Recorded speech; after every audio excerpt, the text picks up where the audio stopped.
Our second night in the city, we went out to sample the nightlife. Downtown was bright and welcoming, but we wanted to get a feel for the real city. We did something dumb. We walked away from the lights. We were both armed, me with my flechette and Rose with an electro-knife. Nasty bit of tech. It looked like and worked as a regular knife, with a blade about a hand long. As soon as you got it stuck in, though, the battery in the handle delivered a low-voltage, high-amperage charge to your victim.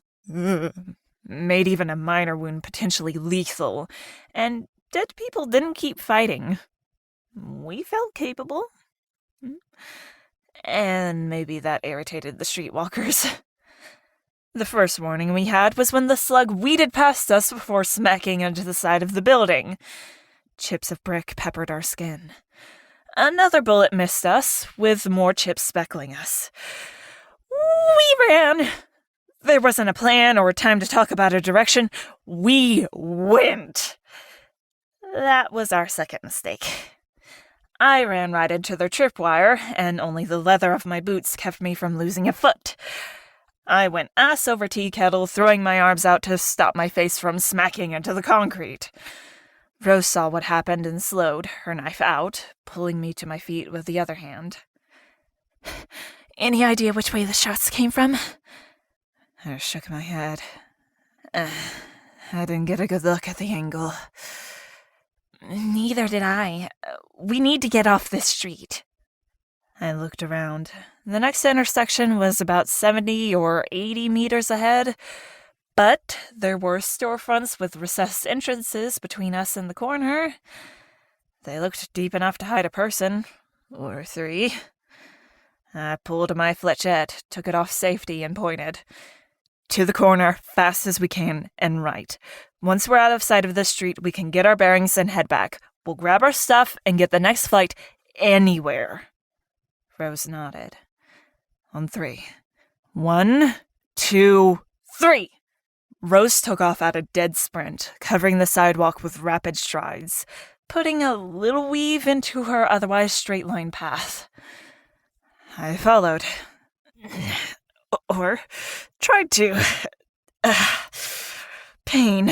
More pain that I was already in, lanced up my leg as I planted it. My knees buckled, and I nearly hit the ground again.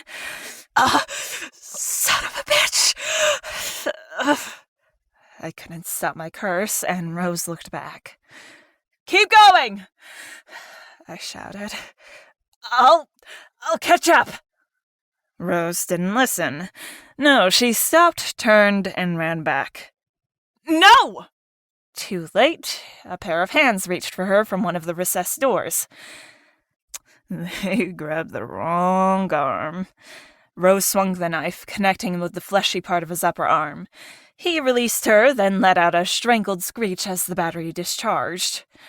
She never broke stride. Another would-be assailant lunged for her. A swipe of the knife, and he dodged, leaning away from the blade. I'd recovered my wits enough to aim and let a round of flechettes down street, catching him mid-thigh.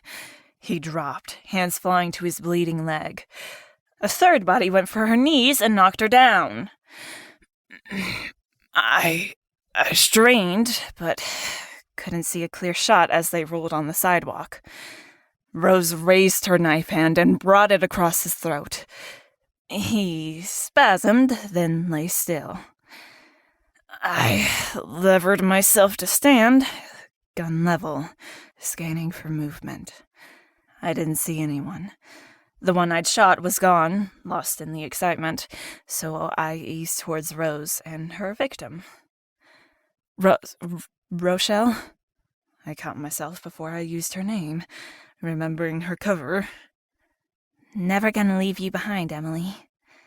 She put her shoulder under my arm, taking the weight off my injured leg, and we hobbled to the corner.